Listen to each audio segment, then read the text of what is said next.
तो students welcome है आपका भारती क्लासेस में। और हम लोग क्लास 10 की हिस्ट्री में चल रहे हैं, जिसका चैप्टर 3 हम लोग का चल रहा है। अभी ये पहला ही चैप्टर है सीरीज का, जिसका लेक्चर 3 हम लोग आज पढ़ने जा रहे हैं। आई होप कि ये सीरीज आपके लिए हेल्पफुल हो। ठीक है, इसमें हम लोग सारे चैप्टर्स को डिफरेंट पार्ट में ब्रेक करके लाएंगे और सारा सॉल्यूशन हिंदी में होगा, लैंग्वेज इंग्लिश में होगी। ठीक है, पार्ट 2 में हम लोगों ने पढ़ा था मार्शल लॉ को। ठीक है, देखिए रॉलेट एक्ट के अंदर हम लोगों ने देखा था लास्ट टाइम में कि कैसे अंग्रेजों ने जो था रॉलेट एक्ट के तहत क्या किया था कि मार्शल लॉ को लागू कर दिया गया था। ठीक है, यहाँ पे और सारा कमान जो है वो चला जाता है किसके हाथों में, तो जनरल डायर के हाथों में चला जाता है। ये लास्ट पैराग्राफ में हम लोगों ने चैप्टर को एंड किया था। तो अब हम लोग इस चैप्टर में समझते हैं कि मार्शल लॉ आखिर था क्या। ठीक है, और ये कैसे कनेक्टेड है जलियांवाला बाग मैसेकर से। देखिए, तो इसको हम लोग इस पैराग्राफ की आज बात करेंगे। ठीक है, ये पूरा पैराग्राफ पहले समझेंगे, उसके बाद हम लोग पूरा का पूरा आगे बढ़ेंगे। ठीक है, देखिए तो सबसे पहले इसको समझते हैं कि मार्शल लॉ आखिर था क्या। तो मार्शल लॉ एक ऐसा लॉ था जो अंग्रेजों के द्वारा लाया गया था भारतीयों के विरुद्ध। मतलब जितने भी इंडियन प्रोटेस्टर थे ब्रिटिश के, इन जितने भी मतलब दमनकारी लोग जो थे ब्रिटिश लोग, उसके खिलाफ आवाज़ उठाने वाले जितने भी थे, उन सब के लिए ही ये कानून लाया गया था, ताकि भारतीयों के बीच में जो स्वतंत्रता की जो एक लहर दौड़ रही है वो ख़त्म हो जाए। मतलब सिंपली आप कह सकते हैं कि उन लोगों का कोई भी जो बात है अब इस लॉ के द्वारा ख़त्म कर दिया जाएगा। मतलब उनकी कोई भी बात अब मानी नहीं जाएगी। अब तरह तरह के कानून बनाए जाएंगे। ठीक है, तो इन सब चीज़ों को पहले हम लोग समझते हैं। देखिए, सबसे पहले हम लोग समझ लेते हैं कि मार्शल लॉ आखिर है क्या। तो मार्शल लॉ में सबसे पहले एक क्या किया कि ब्रिटिश ने एक ऐसा कानून निकाला कि जितने भी भारतीय हैं, ठीक है, उन लोगों को सख्त आदेश था कि सारे जितने भी भारतीय हैं सबको, कि अंग्रेज़ों को वो क्या करेंगे, सैल्यूट करेंगे। क्या करेंगे, अंग्रेज़ों को सैल्यूट करेंगे। और जो भी एरिया रिस्ट्रिक्टेड था या जो भी कंट्रोवर्शियल एरिया था, उन सब से वो जब गुजरेंगे तो वो पेट के बल जाएंगे, मतलब घसीटते हुए खुद को जाएंगे। ये भी थोड़ा सा इलीगल ही है ना, थोड़ा सा क्या, पूरा इलीगल है। पेट के बल घसीटते हुए जाएंगे, सैल्यूट करेंगे अंग्रेज़ों को, जस्ट लाइक सर्वेंट उन लोगों को ट्रीट किया जाएगा। ठीक है, जरा जरा सी बात पे उन लोगों को क्या होगा कि बेंच से पीटा जाएगा। बेंच से पीटे जाने का मतलब समझ ही रहे हैं। ठीक है, कि अब जो भी हो आप वो समझिए आप। ठीक है, ये रूल है तो रूल है, ऐसा करके उन लोग फॉलो करवाते थे। ठीक है, और फिर क्या होता था कि सबसे खतरनाक जो रूल था वो तो ये था कि किसी को भी, मतलब अगर आपको उस पर डाउट भी है, ब्रिटिश को अगर किसी इंडियन पे डाउट भी है तो उसको उठाकर जेल में डाल देते थे 2 साल के लिए, और वो भी बिना मुकदमा चलाए हुए। तो ये भी चीज़ें काफ़ी खतरनाक थी। मतलब आप सारा रास्ता बंद कर दे रहे हैं कि कोई भी जो है ब्रिटिश के खिलाफ आवाज़ नहीं उठा सके। तो यहाँ पे कानून थोड़ा ज़्यादा स्ट्रिक्ट हो गया था। और एक ऐसी चीज़ इसमें जो थी मार्शल लॉ के अंतर्गत, जो बहुत ज़्यादा मतलब लीगल तौर पे बहुत बैड थी इंडियंस के लिए। तो इसको देखिए कैसे समझते हैं। पहले क्या किया गया था, उन्होंने क्या किया कि उन्होंने सबसे पहले तो वकीलों को क्या किया कि उन लोगों को स्पेशल कांस्टेबल घोषित कर दिया। मतलब जितने भी वकील थे उन लोगों को क्या बोला, स्पेशल कांस्टेबल। मतलब स्पेशल कांस्टेबल बोलने के लिए सिर्फ नहीं कहा, स्पेशल कांस्टेबल बनाकर उन लोगों से वो 24 घंटे 18 घंटे क्या करवाने लगे, अपना पर्सनल वर्क करवाने लगे। यहाँ के जो वकील थे, जो एडवोकेट्स थे इंडियन, ठीक है ना, उन लोगों को क्या करवाने लगे, उन लोगों से अपना पर्सनल वर्क करवाने लगे। अब देखिए जो 4-5 चीज़ें मैंने अभी आपको बताई वो सब मार्शल लॉ के अंदर ही आता है। ठीक है, जिस टाइम खत्म हुआ था रॉलेट एक्ट का, जो लास्ट टाइम बता रहे थे ना कि रॉलेट एक्ट लागू हुआ था तो जनरल डायर के हाथ में सब कुछ आ गया था, तो लागू कर दिया गया था मार्शल लॉ। तो यही था मार्शल लॉ। देखिए अब बात करते हैं हम लोग इस पेज से, ठीक है, यहाँ पे इस पैराग्राफ की, कि अब बात है 13 अप्रैल की। तो फेमस जलियांवाला बाग मैसेकर की बात हो रही है। तो ये जो हुआ था, on the day a crowd of villages who had come to Amritsar to attend the fair gather in the enclose ground of Jallianwala Bagh. देखिए जलियांवाला बाग जो था वो क्या था कि पूरा का पूरा इनक्लोज, ऐसे देखिए इनक्लोज ग्राउंड था, चारों तरफ से यहाँ पर से मकान थे, यहाँ पे मकान, मतलब चारों तरफ से बिल्डिंग था। ठीक है, और यहाँ पर एक छोटा सा एंट्री गेट था, देखिए ये, और यहीं से लोग जाते थे, अंदर जाते थे। अब अंग्रेज़ों ने क्या किया कि यहाँ से एंट्री किया, यहाँ से एंट्री करते ऐसे ऐसे से आ गए, यहाँ पे अंग्रेज आए और सारे यहाँ पे जो लोग गैदरिंग, यहाँ पे गैदर थी, लोगों की गैदरिंग जो थी, अच्छे खासे भीड़ थे लोगों के। ठीक है, यहाँ पे इस पे क्या किया कि जनरल डायर लगभग अपने 100 लोगों के साथ आ गया था, और सभी के पास क्या था, आर्म्स था। आर्म्स मतलब हथियार, और सभी जो थे आर्म्स से लैस थे, और उन लोगों ने यहाँ से गोलियाँ बरसानी शुरू कर दी। ठीक है, लगभग 100 के नंबर्स में उन लोग होंगे। ठीक है, और यहाँ पे सोचिए कि इस तरह से जब एक ही एग्जिट पॉइंट यहाँ पर है और वो भी इन लोगों ने ब्लॉक कर दिया था, तो कितना ख़राब वहाँ पर मैसेकर हुआ होगा। ठीक है, तो ऐसे तो उन लोगों ने जो ऑफिशियल आंकड़ा जारी किया था उसमें बोला था कि नहीं, ये जो है लगभग 400 लोग मारे गए हैं और लगभग 1,000 लोग घायल हुए। लेकिन ये उन लोगों का ब्रिटिश का ऑफिशियल आंकड़ा था, जो कि सच नहीं था। काफ़ी इंडियन लोग का कहना ऐसा है कि जो वहाँ पर के मतलब एनालिटिकल जो भी थे, लीडर थे जो एनालाइज करने वाले, उन लोगों ने बताया कि नहीं, लगभग 1000 लोग मारे गए थे, ठीक है, और ज़्यादा ही मारे गए होंगे, ठीक है, और लगभग 2500 के करीब जो है वो लोग घायल हुए थे। तो ये उन लोगों का कहना है, मतलब जो लोग डायरेक्टली वो देख रहे थे इन सब इंसिडेंट को, आसपास के जो लोग थे उन लोगों ने ऐसा बताया। अब देखिए सिचुएशन यहाँ पे ये नहीं थी कि वो, ये तो बात था कि जितने भी लोग उठ रहे हैं, आवाज़ उठा रहे हैं अंग्रेज़ों के खिलाफ, उन लोगों को दबाना था। मेन तो उन लोगों का रीज़न यही था ना कि यहाँ पे इस लाइन में देखिएगा कि मार्शल लॉ जो था कि देवर अनअवेयर, जैसे जो लोग वहाँ पे गैदर हुए थे, अब वहाँ पर गैदर होने वाले को ये नहीं पता था कि मार्शल लॉ लागू है, क्योंकि वो तो मेला देखने आए थे, ठीक है। और अमृतसर में जो मेला लगा हुआ था, बैसाखी का मेला लगा हुआ था, तो अमृतसर के मेले में वो लोग आए हुए थे, और कुछ लोगों ने देखा कि भीड़ किस बात की लगी हुई है, तो वहाँ पर वो लोग भी अंदर चले गए। और वहाँ पर क्या था कि मार्शल लॉ के खिलाफ और लॉ एंड के खिलाफ जो है वो वहाँ पर थोड़ी सी बातचीत चल रही थी, मतलब पॉलिटिकल मूवमेंट थोड़ा पर वहाँ था, ठीक है। कोई एक लीडर होंगे वहाँ पर, इंडियंस लीडर कोई होंगे, और बाकी जो पब्लिक्स हैं उन लोगों को सपोर्ट और अनसपोर्ट के लिए वहाँ पर मौजूद थी, ठीक है। तो यहाँ पर इन बातों को समझते हुए एक चीज़ और गौर करिएगा, देखिए एक थोड़ा सा यहाँ पे फोकस करिएगा, थोड़ा सा एक मिसकंसेप्शन लोगों को होता है। लोगों को ऐसा लगता है कि जलियांवाला बाग जो है वो 13 अप्रैल को हुआ था, तो इसीलिए वो डेट फेमस हो गया। हाँ, वो डेट तो फेमस हुआ ही 13 अप्रैल 1999 को, ठीक है, कि 1919 को जो हुआ था इस तरह से। तो ये ऐसा नहीं कि सिर्फ इसी के लिए फेमस है। एक्चुअली क्या हुआ था कि इस दिन जो हम लोग के जो सिख गुरु हैं, गुरु गोविंद सिंह, आपने नाम सुना होगा, ठीक है, जो सिखों के कितने हैं, 10th गुरु हैं, ठीक है ना, 10वें गुरु हैं। उन लोगों ने क्या किया था, उन्होंने 13 अप्रैल 1919 को ही, ध्यान देखिएगा ये, ठीक है ना, ये हम थोड़ा सा एक्स्ट्रा आपको बता दे रहे हैं ताकि आपको पता हो। 13 अप्रैल 1919 जो था, 1919 सॉरी, यहाँ पे 1699 को खालसा पंथ की स्थापना की थी, ठीक है ना।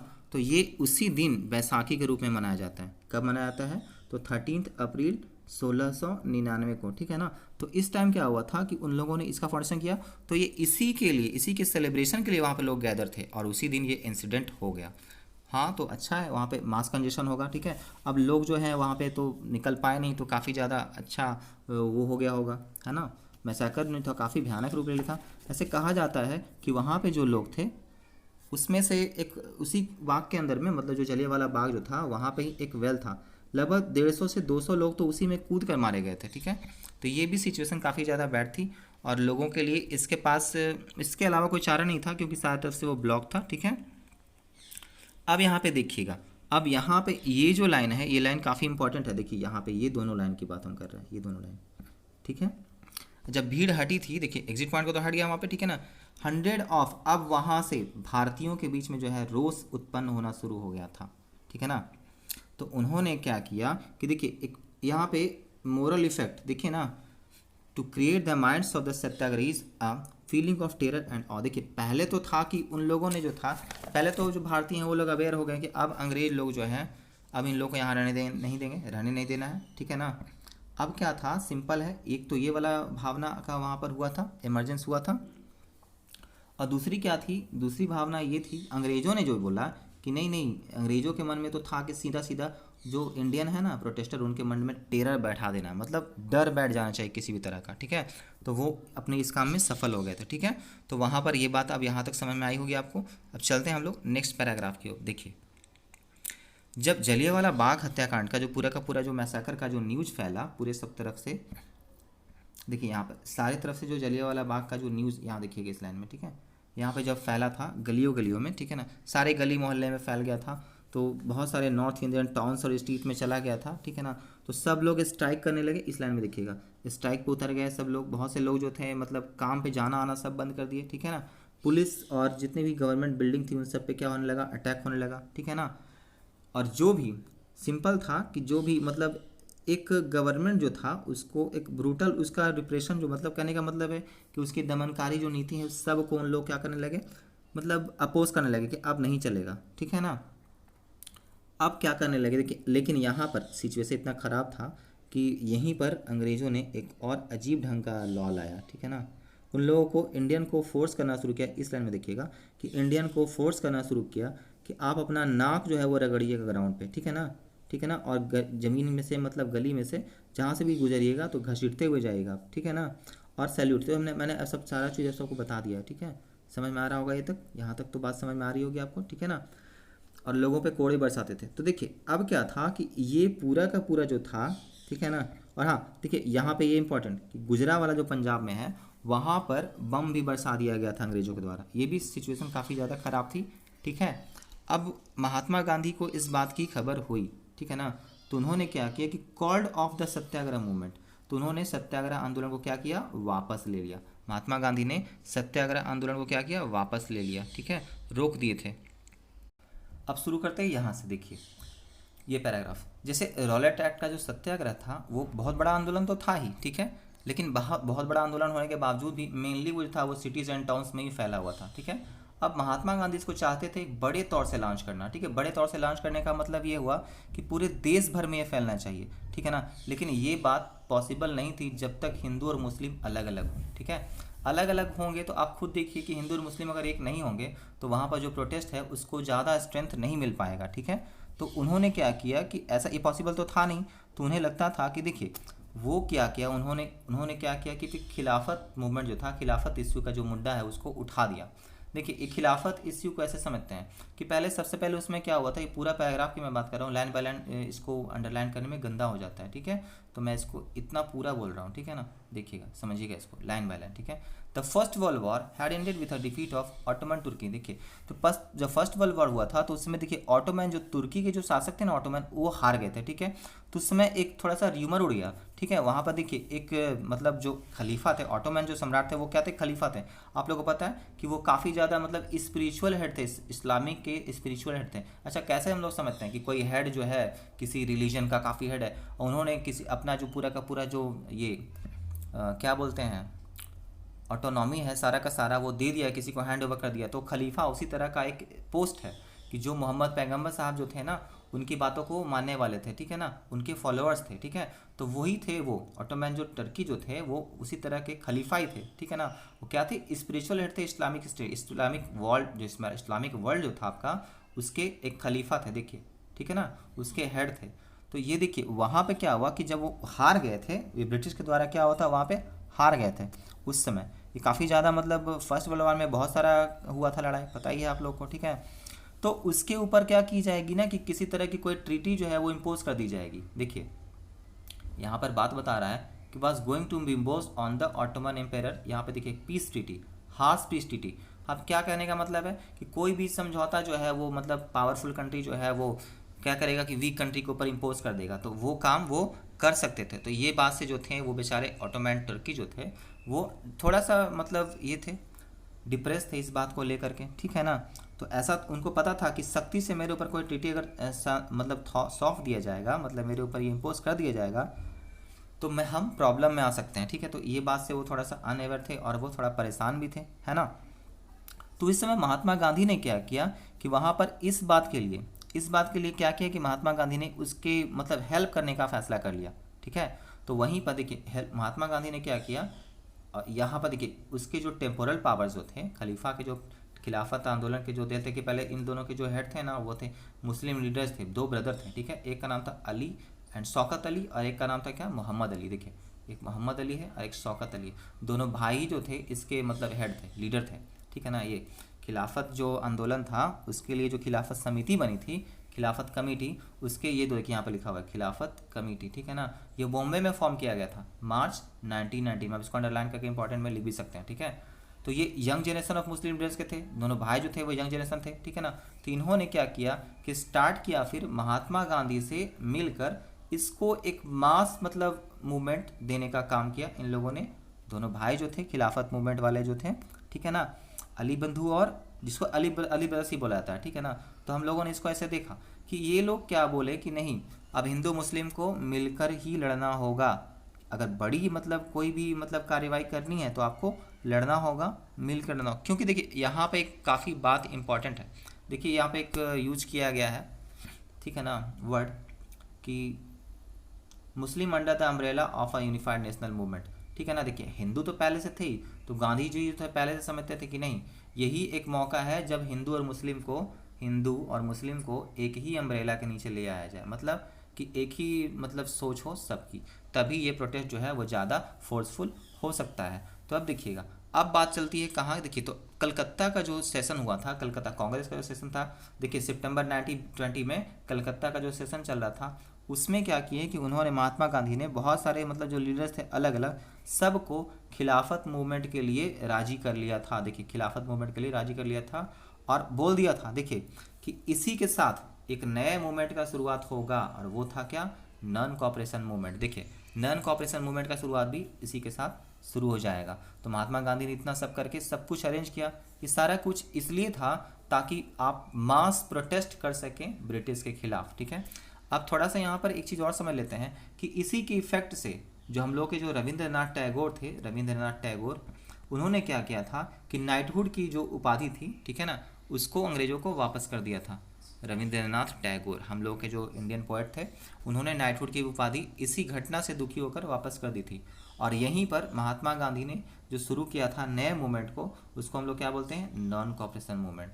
अब बात करते हैं हम लोग नॉन कॉपरेशन मूवमेंट की। ठीक है, तो देखिए कैसे ये जो है इफेक्टिव बना। ठीक है, हिंद स्वराज जो देखिए यहाँ पर सबसे पहले हम लोग इसको समझेंगे। ठीक है, सारा का सारा जो मूवमेंट है काफ़ी इजीली इसको हम लोग समझ लेते हैं कि नॉन कॉपरेशन मूवमेंट आखिर था क्या।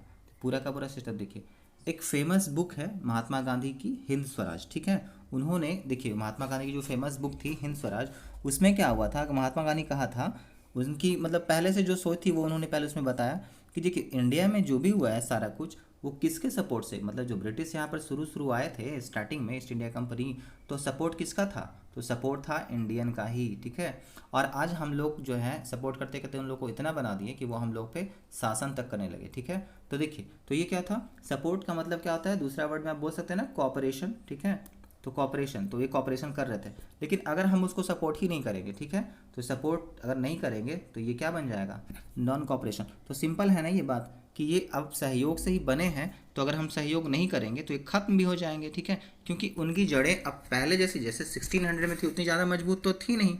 ठीक है ना, और ये शासन जो था हम लोग के सहयोग से ही तो चल रहा था। तो वही है सिंपल बात कि अगर भारत के जो इंडियन के जो लोग हैं भारत के, वो अगर मतलब अपना जो सहयोग है वो बंद कर दें, इन लोगों को कॉपरेट करना बंद कर दें, तो ये जो क्या है अपना काम ख़त्म कर सकते हैं, और ये हो सकता है तो साल 2 साल के अंदर इंडिया छोड़ भी दे। ठीक है, तो ऐसे ही तो ये देखिए ये जो तो सोच थी ना महात्मा गांधी की, ये सोच थी जिन्होंने अपने हिंद स्वराज बुक में लिखी थी। कब लिखी थी, देखिए 1909, ठीक है ना 1909 को। ठीक है, तो ये समझे थे कि अब बात तो ये है कि बात ये यहाँ से इम्पॉर्टेंट बात ये उठती है कि ये जो है मूवमेंट पूरा का पूरा, इसको मूवमेंट कैसे बनाया जाए। ठीक है, ये जो पूरा का पूरा वर्ड अभी तो हम लोगों ने सिर्फ ख्याल में लाया है कि हाँ ऐसे होना चाहिए। ठीक है, तो Indians and have survive only by this cooperation, तो जान ही रहे, सही बात है कि हम लोग जो, ये तो बात यहाँ तक मैंने पूरा बता दिया आपको। ठीक है, तो now he how could the non cooperation, ये देख अभी इस पैराग्राफ में हम लोग चलेंगे। ठीक है, देखिए कि इसको कैसे प्रोटेस्ट के रूप में मतलब लाया जाए, आंदोलन इसको कैसे बनाया जाए। तो महात्मा गांधी का देखिए सुझाव जो था, देखिए यहाँ पर ये वाला लाइन। ठीक है, मैं पैराग्राफ का पूरा बात करता हूँ। ठीक है ना, काफ़ी ऐसे ये हो जाता है। ठीक है, पूरे पैराग्राफ की बात करते हैं, गंदा हो जाता है, नहीं ठीक लगता है इसीलिए। ठीक है, तो देखिए यहाँ पे सिंपल है कि महात्मा गांधी के मन में फिर ये बात आती है, देखिए यहाँ पर कि कैसे ये मूवमेंट जो है उसको अनफोल्ड स्टेज में लाया जाए। ठीक है ना, अब उसको ना खोल के मतलब चारों तरफ आंदोलन उसके रूप में उसको बना दिया जाए, मतलब एक प्रोटेस्ट काफ़ी ब्रॉड हो। ठीक है, तो उनका ये आंदोलन था कि इसकी जो शुरुआत है, ठीक है ना, ये इसका शुरुआत जो वो सीक्वेंशियली करना चाहिए। ठीक है ना, मतलब सिंपल शुरुआत, इसका शुरुआत कैसे होना चाहिए, अनफोल्ड स्टेज जो होना चाहिए कैसे, तो लाइन बाय लाइन कोई काम करना चाहिए। तो सबसे पहले क्या करना चाहिए कि it should begin with the surrender of tights and the, देखिए सिंपल जान लिया, टाइटल्स जो है जितने भी लोग हैं जिसको गवर्नमेंट जो इंडिया ब्रिटिश गवर्नमेंट है जिन्होंने जो सारा टाइटल वाइटल दिया है, जैसे उसको पहले रिवार्ड मिलता था कि ये काम किए तो ये ले लीजिए, ये काम किए तो वो, जैसे अभी हमने बताया ना कि ये रविन्द्रनाथ टैगोर को नाइटहुड की मिली थी पदवी, तो वो उसको लौटा दिए। तो बोले कि जितने भी पहले तो आपके जितने भी आपके रिवॉर्ड्स होते हैं वो आप सब पहले उसको पहले लौटा दीजिए, उसको आपको नहीं लेना है। ठीक है, ये बात यहाँ पे बता दिया। ठीक है, सबसे पहला तो ये था। और जितनी भी गवर्नमेंट जॉब्स हैं, ठीक है ना, चाहे पुलिस हो, चाहे वो आपका ये कोर्ट हो, ठीक है ना, आर्मी हो, पुलिस हो, कोर्ट हो, कोई भी लेजिस्लेटिव काउंसिल, स्कूल्स होता है, फॉरेन जितने भी यहाँ पे सब जितने भी गुड्स हैं, इन सब को क्या कर दीजिए, बॉयकॉट कर दीजिए। बॉयकॉट का मतलब क्या होता है, बहिष्कार करना, है ना, मतलब उसका इस्तेमाल नहीं करेंगे, से नो टू। ठीक है ना, उसका इस्तेमाल नहीं करेंगे। ठीक है, सब जगह नहीं करेंगे, और हाँ स्पेशली फॉरेन गुड्स को तो एकदम नहीं इस्तेमाल करना है, सब उसी में आ जाता है। ठीक है ना, अब ऐसा अगर हो जाता है, ठीक है ना, तो अब देखिए अगर जो गवर्नमेंट है, अगर जो government, then in the case of government, ठीक है ना, अगर कोई भी रिप्रेशन वाला रूल लगाता है, मतलब उसको दबाने का कोशिश करता है, ठीक है ना, तो वहाँ पे क्या करेंगे हम लोग, जैसे ही वो लगाएगा तो वहाँ पर हम लोगों को सिविल डिसोबीडियंस कैंपेन चला देना है। मतलब फिर से एकदम शांति से बात करना है, ठीक है ना, मतलब एक सविनय अवज्ञा जो इसको बोलते हैं, हिंदी में हम लोग बोल सकते हैं इसको, वो अभियान शुरू कर दिया। और देखिए समर में क्या हुआ था ना कि उस समय गर्मियों में ये जो लॉन्च कर देंगे हम लोग शांति से, फिर वही पुराना वाला बात इनका चलने लगा कि लॉन्च करेंगे। अगर रिप्रेस करते हैं तो कंडीशन डाले हैं, देखिए रिप्रेस नहीं करेंगे तो चलेगा, ठीक है ना, रिप्रेस करेंगे तो, ऐसा महात्मा गांधी का थॉट था। तो देखिए गर्मियों के मौसम, मतलब आते आते 1920 महात्मा गांधी जो है, ये देखिए शौकत अली के साथ, महात्मा गांधी और शौकत अली दोनों जो है वो मिलकर क्या किए कि जितने भी अनटच्ड एरिया थे, जहाँ पे मतलब मूवमेंट के बारे में कुछ खास पता नहीं था लोगों को, वहाँ जा जाके टूर मतलब किए, सब जगह घूमे और सबको पहले अवेयर की कि ये जो मूवमेंट है ये काफ़ी इंपॉर्टेंट है, हो सकता है कि यही लास्ट मूवमेंट हो, हम लोग को आज़ादी मिल जाए, ऐसा करके ना वो घूमना शुरू किए, सब जगह पहले मूव करना शुरू किए, ठीक है। अब क्या था कि बहुत सारे कांग्रेस के जो लीडर थे, इस पैराग्राफ में भी एंड हो जाएगा पूरा पैराग्राफ, ठीक है, कि बहुत सारे जो कांग्रेस के लीडर थे उन्होंने क्या किया कि ये प्रपोजल के लिए ना वो काफ़ी ज़्यादा मतलब डाउटफुल थे, ठीक है ना, how concern about the proposal, मतलब उतना ज़्यादा मतलब श्योर नहीं थे कि ये पास होगा या सही से चलेगा या नहीं, ठीक है। तो उन्होंने क्या किया कि देखिए उस समय क्या था ना कि नवंबर में, देखिए नवंबर में 1920 में नवंबर में क्या होने वाला था, लेकिन वहाँ पे काउंसिल इलेक्शन होना था, शेड्यूल पहले से तय था, काउंसिल इलेक्शन होना था वहाँ पे, काउंसिल इलेक्शन जो होना था नवंबर 20 में। तो सोचे कि ये वाला कहीं चुनाव जो है वो इस बॉयकट के चक्कर में ख़राब ना हो जाए, ठीक है ना। तो ये जो चुनाव था काउंसिल इलेक्शन का काफ़ी इंपॉर्टेंट था। तो उन्होंने लगा कि ऐसे देखिए इस आंदोलन में जितने भी लोग हैं आ रहे हैं सारे के सारे, है ना, वहाँ पर एक वायलेंस भी हो सकता है, लोगों को ऐसा डर था। और भी जो नेता थे जिसको वैसे कांग्रेस के जो नेता थे उन लोगों को ऐसा लगता था कि इससे कहीं इस मतलब ये मूवमेंट के चक्कर में सारा काउंसिल वाला जो इलेक्शन है वो ख़राब ना हो जाए, क्या कि हो सकता है कि वहाँ पर ना हिंसा भी हो सकती है। तो लगभग देखिए सितंबर के बीच में, सितंबर से लेकर दिसंबर तक, देखिए यहाँ पर लिख रहा है कि in the months between September and December, ठीक है ना, वहाँ पर एक intense tussle within the Congress, एकदम काफ़ी ज़्यादा मतलब खींचतान होने लगी कांग्रेस और उसके अंदर के जो लीडर्स थे, जो सपोर्ट करते थे वो, और जो अनसपोर्ट करने वाले थे, जो मतलब उसको बोलते थे अपोज करने वाले, उन लोगों के बीच में काफ़ी खींचतान हुई। और कुछ समय के लिए तो ऐसा लगा कि इन लोगों के बीच में कोई बात नहीं आ पाएगी। देखिए सपोर्टर जो थे और ओपोनेंट जो थे उन लोगों को लगा कि नहीं, फाइनली ये जो है पूरा का पूरा बात नहीं चलेगा, ये जो महात्मा गांधी का मूवमेंट है, ये इनका जो प्लान है वो सब सही नहीं है, ठीक है, ऐसा था। लेकिन फाइनली क्या हुआ, कांग्रेस सेशन जब हुआ था नागपुर में दिसंबर 1920 में, तो उसमें क्या हुआ कि फाइनली इस चीज़ को, प्रोग्राम को अडॉप्ट कर लिया गया कि नहीं, हाँ ठीक है महात्मा गांधी सही बोल रहे हैं जी, ऐसा करके और बात को उन लोग फॉलो करने के लिए तैयार हो गए, ठीक है। अब यहाँ से बात आती है कि आंदोलन यानी जो है how did the movement unfold, कैसे आंदोलन जो है वो आगे बढ़ा, कैसे लोगों ने उसमें हिस्सा लिया, ठीक है, और how did different social groups conceive of the idea of non cooperation, और कैसे ये जो है वो आइडिया सब लोगों ने फॉलो करना शुरू कर दिया, ठीक है। तो यहाँ पे इस बात को समझिए। तो आज के चैप्टर में इतना ही, और मिलते हैं हम लोग आज के पार्ट में, सॉरी, और मिलते हैं फिर हम लोग नेक्स्ट पार्ट में, ठीक है। और यहाँ एक वर्ड देख लीजिए, बॉयकॉट। बॉयकॉट का मतलब वही होता है कि कोई भी जो कनेक्शन है आपका, जो भी मतलब देखिए एसोसिएट बोल रहे हैं ना, कि the refusal to deal and associate with the people और पार्टिसिपेट इन एक्टिविटीज़, कोई भी उसमें जो मतलब कोई भी एक्टिविटीज़ में अगर हम लोग हिस्सेदारी अगर मेरी है, हमारी है, जिसमें उन लोगों को फ़ायदा हो रहा है, तो उन चीज़ों को आप सीधा सीधा ड्रॉप कर दीजिए, ठीक है। तो यही है बॉयकॉट, ठीक है।